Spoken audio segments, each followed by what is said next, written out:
They say blood is thicker than water, but nobody warned me that love could turn it to poison. My name is Amara Wilson, and my sister Nadia didn't just betray me, she stole my entire life, burned it to the ground, and then joined hands with the one man who wanted to destroy everything I'd built. See, we both fell in love with the same man, Kang Ji-hoon, the most powerful Korean mafia boss in Seoul. I got him first. She wanted him more. And when he chose me, she made a choice that would split Seoul's underworld in half and put a target on both our backs. My sister became best friends with the Choi family, Ji-hoon's sworn enemies for 3 generations. She fed them our secrets, our strategies, our weaknesses. She smiled in my face at family dinners while planning the war that would leave bodies in the streets and force me to put a gun to her head. Because in this world, when your own blood betrays you, there's only one language left to speak. And I'm fluent in violence now. This is the story of 2 black sisters who came to Seoul looking for new beginnings and ended up on opposite sides of a war that only one of us could survive. It's about how jealousy turns love into hatred, how family becomes the enemy, and how sometimes the person who knows you best is the one most capable of destroying you. Before we get into this, I need you to do something.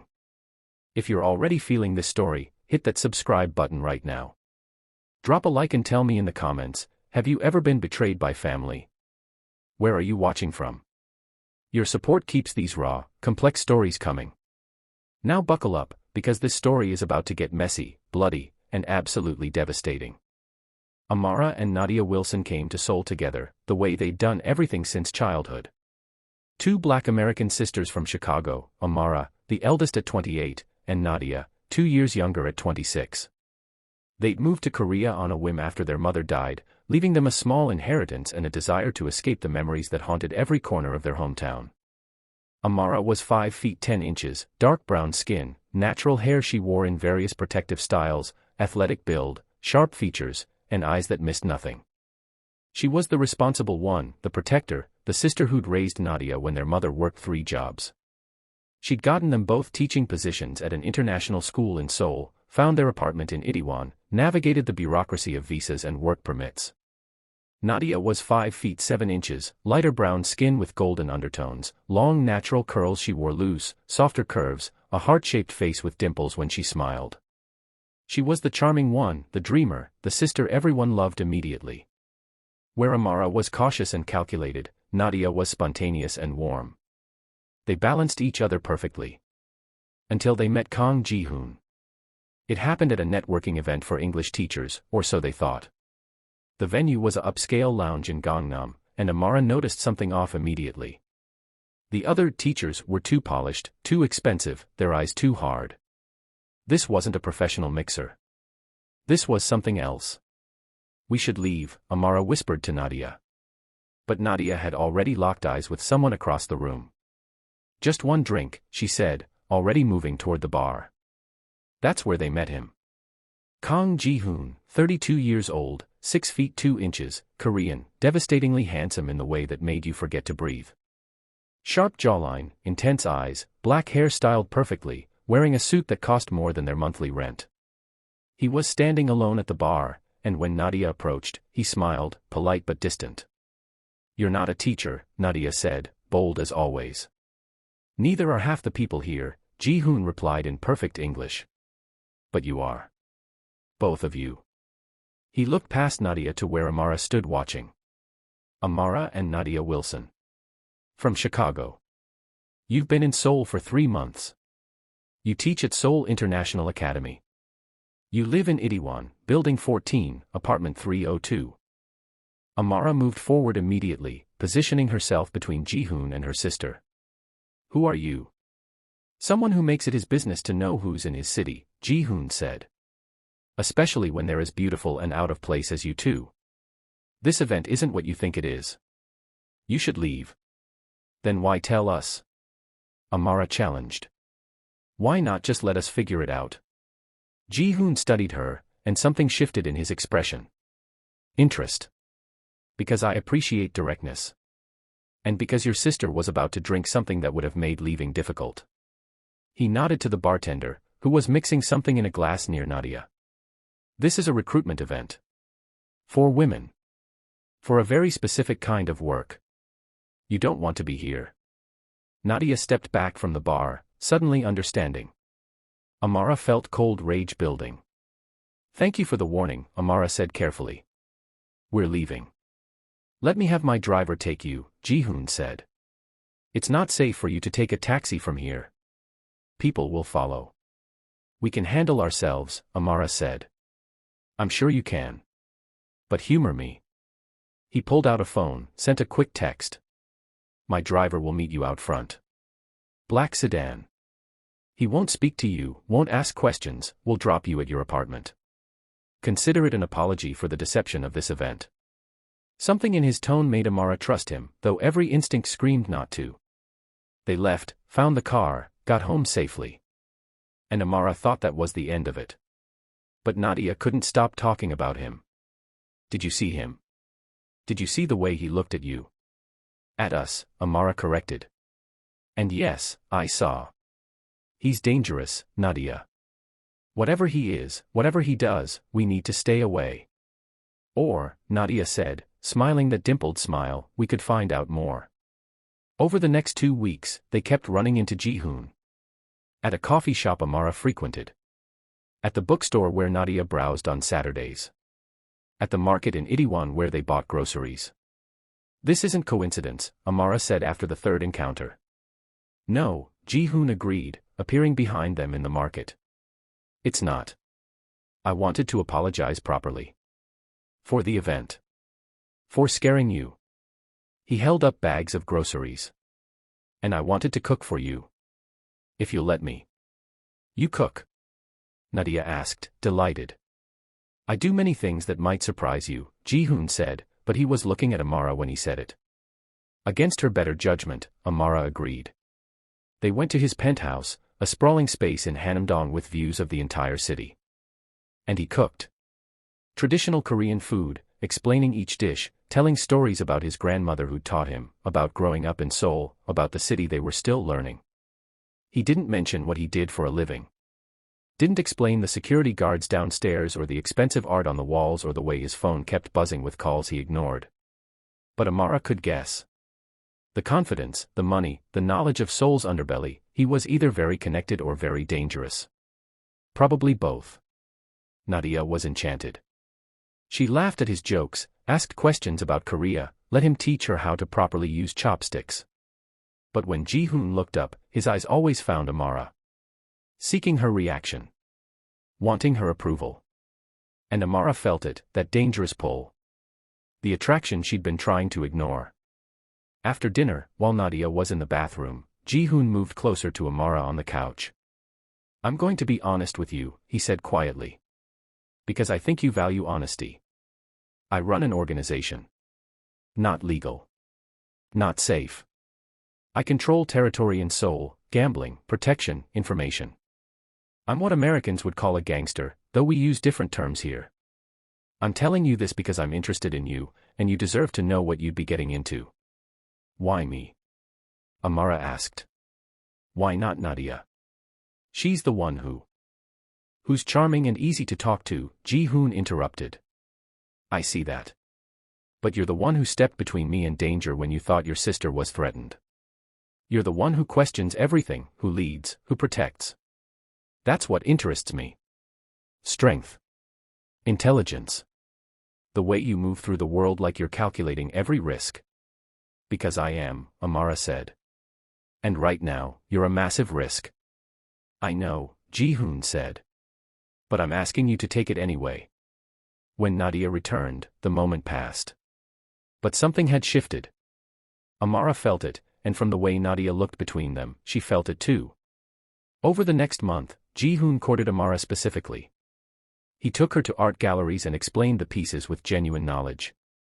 Took her to restaurants where owners greeted him with respect and fear. Introduced her to his world carefully, letting her see the luxury but also the danger. He was honest about what he did, about the violence that came with his territory, about the enemies he'd made. "The Choi family," he said once, his voice hard. "They've been our rivals for 3 generations. My grandfather and theirs started the war over territory. It's continued ever since.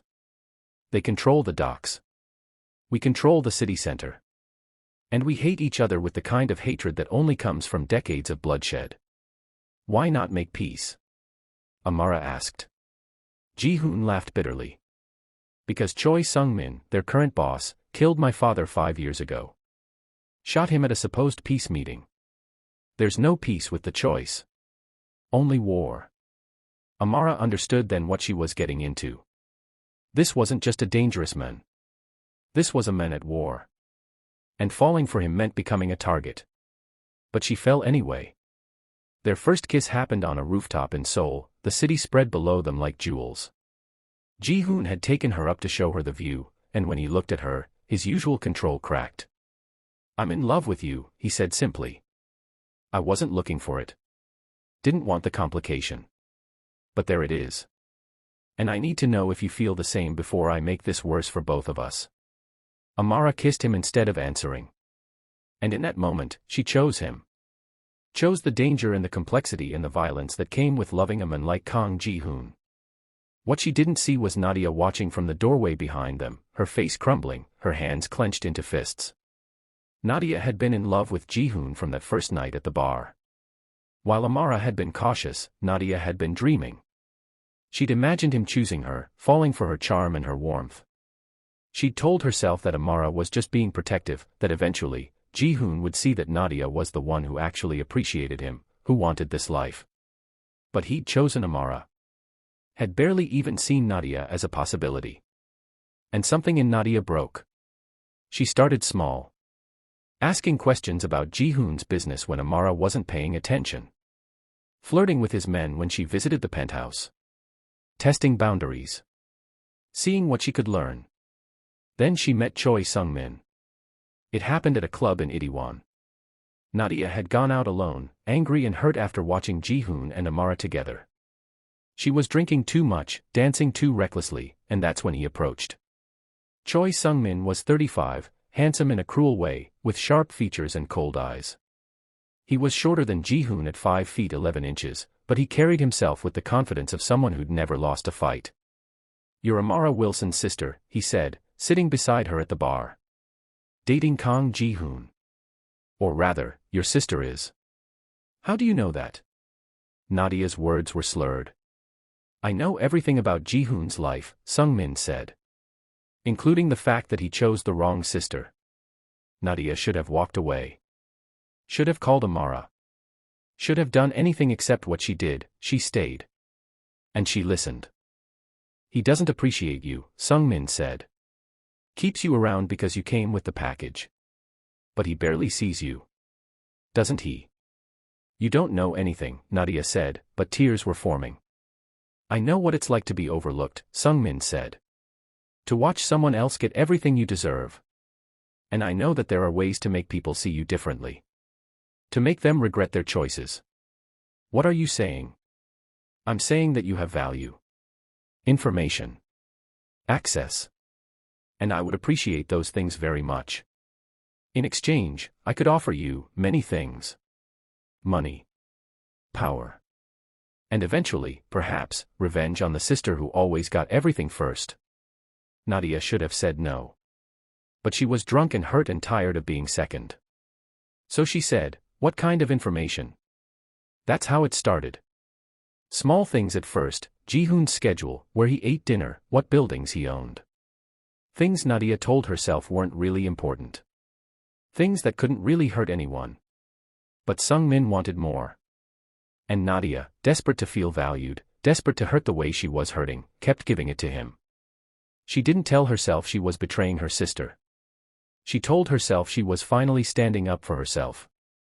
Finally being seen. Finally mattering to someone who appreciated her. By the time she realized what she'd become, it was too late to go back. Amara moved into Ji-hoon's penthouse after 6 months. It felt fast, but in their world, everything moved fast. You either committed completely or not at all, because half measures got you killed. She learned the business. Not the violent parts, Ji-hoon kept her away from that, but the strategy. The territory management. The alliance building. She had a mind for it, could see patterns and predict moves the way Ji-hoon could. "You're good at this," he told her once, studying a map she'd marked up with territory suggestions. Better than some of my men who've been doing this for years. I was a teacher, Amara said. Same skills. Understanding group dynamics. Predicting behavior. Managing conflicts before they escalate. Except now the conflicts end with bullets instead of detention, Ji-hoon said dryly. Details, Amara smiled. She was happy. Genuinely happy. And she thought Nadia was adjusting. Her sister still lived in their old apartment, still taught at the school, but she visited often. Had dinner with them. Seemed to accept that Amara and Ji-hoon were together. Amara didn't see the resentment simmering underneath. Didn't notice how Nadia's questions about the business were too specific. Didn't catch the way Nadia's eyes went cold sometimes when Ji-hoon kissed Amara. The first attack came 3 months after Amara moved in. One of Ji-hoon's warehouses was hit, burned to the ground with product inside.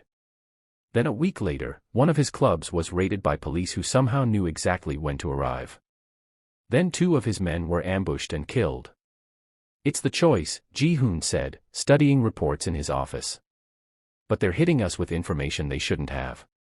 Someone's feeding them intel. Who has that level of access? Amara asked. Only my inner circle. Ji-hoon looked troubled. Which means I have a traitor. He started investigating. Brought in people to check phones, monitor communications, track movements. And slowly, carefully, the trail led to someone unexpected. It led to Nadia. Amara didn't want to believe it. Refused to believe it even when Ji-hoon showed her the evidence. Phone records. Bank transfers from Choi accounts. Photos of Nadia meeting with Sung-min. There has to be another explanation, Amara said. She's my sister. She wouldn't. Look at the dates, Ji-hoon said gently. Every attack. Every raid. Every hit. Days after Nadia visited us. Days after she had dinner with us. Days after she asked specific questions about our operations. Amara felt her world tilting. No. No, she's being used. She doesn't understand what she's doing. Then we bring her in. We ask her. And we find out exactly what she does or doesn't understand. They confronted Nadia in her apartment. Ji-hoon brought security but kept them outside. This was family business. This was personal. Nadia knew the moment she saw their faces. How long? Amara asked, voice shaking. How long what? Nadia tried to deflect. Don't, Amara said. Don't insult me. We know you're working with the choice. We know you've been feeding them information. I need to know why. I need to understand how you could do this. For a long moment, Nadia said nothing. Then something in her face hardened. You want to know why? Because you took everything. The words came out bitter. You always took everything. Mom's attention. The leadership role. The responsibility. And then him. She pointed at Ji-hoon. He didn't even see me. Didn't even consider me. Just immediately chose you like I wasn't even there. So you betray us? Amara's voice rose. You work with people who want to kill him. Who've killed his people. I didn't mean for it to go that far, Nadia said, but she didn't sound sorry. At first it was just information. Just small things. But then Sung-min made me see what you'd become. You're not a teacher anymore, Amara. You're his. You do what he says. Go where he goes. You've lost yourself. I made a choice, Amara said. To be with someone I love. You don't get to betray me because you're jealous. It's not just jealousy. Nadia shouted. It's about finally being seen. Sung-min sees me. Values me. Treats me like I matter. He's using you, Ji-hoon said quietly. He doesn't care about you. You're a tool to hurt me. To get to Amara. That's all you've ever been to him. You don't know him, Nadia said. I know him better than you do, Ji-hoon said. I've been fighting him for years. And I'm telling you, the moment you're no longer useful, he'll dispose of you. Then I'll make sure I stay useful, Nadia said. And there it was. The line crossed. The admission that she'd chosen her side. Amara felt something die in her chest. If you walk out that door right now. If you go to him instead of fixing this. We're done. You're not my sister anymore. Nadia's eyes filled with tears, but her jaw set firm. I was never really your sister. I was just the girl who lived in your shadow. Now I'm finally stepping out of it. She grabbed a bag, already packed, Amara realized with horror, and walked toward the door. Nadia, Amara said one last time. Please. Don't do this. Nadia paused in the doorway. For a moment, Amara thought she'd turn around. Thought love would be stronger than hurt. But Nadia kept walking. And Amara's sister became her enemy. Nadia joined the Choi family officially. Moved into Sung-min's compound. Became his advisor, his confidant, and eventually, his lover. She told herself it was real. That he genuinely cared. That this wasn't just about using her. But deep down, she knew the truth. She'd traded one form of being used for another. At least Ji-hoon had been honest about what he was. Sung-min pretended he loved her while asking her to do things that slowly killed whatever was left of her soul. I need you to get me into Ji-hoon's fundraiser, Sung-min said one night. The charity event next month. High society. Perfect place for a statement. What kind of statement? Nadia asked, though she already knew. The kind that makes him understand he can't win this war. That I'll take everything from him. Including people he thinks are untouchable. You mean Amara? I mean anyone he loves, Sung-min said. Why? Is that a problem? Nadia should have said yes. Should have drawn a line. But she was in too deep now, had betrayed too much to go back. No, she said. No problem. The fundraiser was at a luxury hotel in Gangnam. Seoul's elite mixed with Ji-hoon's organization, money, and power disguised as charity. Amara was there in a stunning dress, on Ji-hoon's arm, looking like she belonged in this world. Nadia arrived with Sung-min. The moment Amara saw her, everything stopped. You shouldn't be here, Amara said quietly. It's a charity event, Nadia replied. Open to anyone willing to donate. You know what I mean. Do I? Nadia's smile was cold. Maybe I just wanted to see how you're doing. Living in your glass tower. Playing mob wife. Pretending you're happy. I am happy, Amara said. You're a liar, Nadia said. You're as trapped as I was. You just don't see it yet. Before Amara could respond, chaos erupted. Sung-min's men, disguised as servers, pulled weapons. The room erupted in screaming. Ji-hoon's security responded, but people were already dying. In the confusion, Sung-min grabbed Amara. Put a gun to her head. Kang, he shouted over the chaos. You want her back? You negotiate. Right now. Ji-hoon froze, his own gun drawn. Let her go. This is between us. Is it? Sung-min looked at Nadia. Or is it about what you took from people who loved you? About choices and consequences. Nadia stood there, watching Sung-min hold a gun to her sister's head, and realized with horror what she'd enabled. This wasn't about territory or power. This was about murder. About killing Amara to hurt Ji-hoon. And she'd helped make it happen.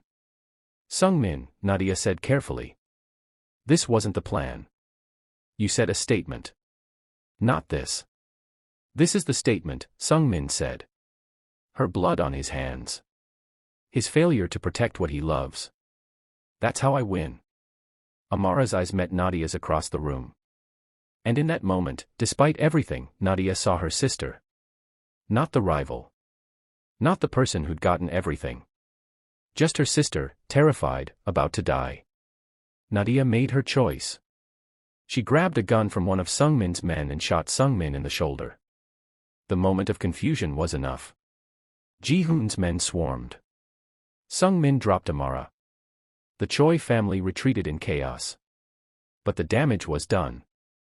The war was open now. Public. Bloody. And Nadia had just chosen a side again, but this time, maybe the right one. Nadia sat in an interrogation room in Ji-hoon's building. Not the police. His people. She was bleeding from where one of Sung-min's men had hit her during the retreat. Her world had narrowed to this moment. Amara came in alone. "You saved my life," Amara said. "I almost got you killed," Nadia replied. "Both things are true." Amara sat across from her. "Why did you do it? Why shoot him?" "Because he was going to kill you. And whatever else I've done, however much I hate you, I couldn't watch you die." Nadia's voice broke. "I'm so sorry. For all of it. I was jealous and stupid and I let him use me. I let my hurt turn me into someone who helped plan your murder." "I know," Amara said. "And I don't know if I can forgive you. Not right away. Maybe not ever. But you're still my sister. And Ji-hoon's men won't touch you because I told them not to." "What happens now?" "Now we end this," Amara said. "Ji-hoon and I. We're taking down the Choi family completely. And you're going to help us. Why would you trust me?" "I don't," Amara said bluntly. "But you have information. Access. You know Sung-min's operations intimately. And you owe me a debt that can never be fully repaid. So you're going to spend the rest of your time earning back even a fraction of what you destroyed." Nadia nodded. "What do you need?" Over the next 3 months, Nadia gave them everything. Every Choi operation. Every safe house. Every alliance. She became the ultimate informant, systematically dismantling the organization she'd helped strengthen. Sung-min knew she'd betrayed him. Put a price on her head. But she stayed in Ji-hoon's compound, protected, watched constantly, working to undo the damage she'd caused. She and Amara didn't rebuild their relationship. Couldn't. Too much had been broken. But they existed in the same space, working toward the same goal, and that was something. The final move came at the docks, Choi territory. Ji-hoon hit them hard and fast, using Nadia's information to know exactly where and when. The battle was brutal. Lives were lost on both sides. Amara fought beside Ji-hoon, no longer the teacher but his true partner. She'd learned to shoot, to fight, to survive in this world. She'd become exactly what Nadia had accused her of, but on her own terms. In the chaos, Amara found herself face to face with Sung-min. "Your sister sold you out," Amara said. "Everything you built. Everything you planned. She gave it all to us." "I know," Sung-min said. "She was weak. Like I always suspected." "No," Amara said. "She was used. By you. By me in different ways. But she made a choice in the end. She chose blood over whatever fantasy you sold her." "And what do you choose?" Sung-min raised his gun. "I choose to end this," Amara said, and shot him. Not to kill. In the leg. Disabling. Then Ji-hoon's men were there, taking him into custody. The Choi family fell that night. Without their leader, the organization collapsed. Territory was absorbed. Alliances dissolved. The war was over. 6 months later, Nadia stood in Incheon airport with a single suitcase. She was going back to America. Back to Chicago. Starting over somewhere away from the ghosts of what she'd done. Amara came to see her off. "You don't have to leave," Amara said. "Yes, I do," Nadia replied. "I can't stay here. Can't look at you every day knowing what I did. What I almost did. You saved my life. After helping plan your death." Nadia's voice was hollow. "That doesn't balance, Amara. It never will. Maybe not. But you're still my sister." "Am I?" Nadia looked at her. "Can we ever be that again?" Amara was quiet for a long time. "I don't know. Maybe not the way we were. But maybe something else. Something rebuilt from what's left. But you have to want to rebuild. You have to actually do the work." "I don't know if I can," Nadia admitted. "I don't know if I deserve to." "That's not for you to decide," Amara said. "That's for me. And I'm telling you, you're my sister. You fucked up worse than I thought possible. You hurt me in ways I'm still processing. But I don't want you dead. I don't want you destroyed. I want you to heal. And maybe from that healing, someday, we find our way back to each other. Nadia started crying. Real tears this time, not manipulation or performance. I love you. I always loved you. Even when I hated you. I know, Amara said. And I love you too. Enough to let you go. Enough to hope you become someone you can live with. And enough to leave the door open if you ever want to try again. But on my terms. With real honesty. With actual change. Okay, Nadia whispered. They hugged, brief, painful, full of everything they couldn't say. Then Nadia walked through security, and Amara watched her disappear into the crowd. Ji-hoon appeared beside her. Think she'll come back? I don't know, Amara said. Part of me hopes she does. Part of me hopes she stays away. Both things can be true. Containing multitudes, Ji-hoon said softly. Exactly. They walked out of the airport hand in hand. Behind them, Nadia boarded a plane to a future she'd have to build from scratch. Ahead of them, Amara and Ji-hoon faced whatever came next, together, scarred, but surviving. Because that's what family does. Survives. Even when it barely recognizes itself. Even when love and hatred exist in the same breath.